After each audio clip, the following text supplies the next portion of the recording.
This is the Lone Crater YouTube. We hope this video helps. You start by confirming the basics quickly. Turn off airplane mode and verify the Wi-Fi switch is enabled, because hardware toggles often block the adapter. Once done, unplug any Ethernet cable and reboot so Windows can refresh networking services.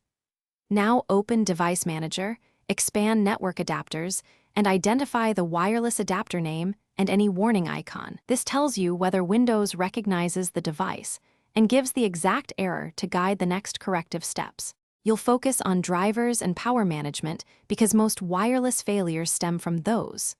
First, right-click the adapter and choose Update Driver, try Search automatically, and if that fails, use Browse My Computer and point to a downloaded driver.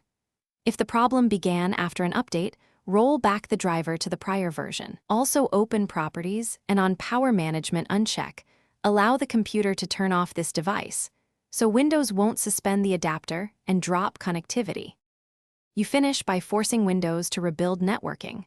Run the built-in Network Troubleshooter first, then go to Settings Right Arrow Network and Internet Right Arrow Network, reset to reinstall TCP/IP and adapters. If that doesn't fix it, uninstall the wireless adapter device in Device Manager and reboot so Windows reinstalls drivers cleanly. One last tip. If problems persist, try a known good USB Wi-Fi adapter to isolate hardware versus system issues, and verify.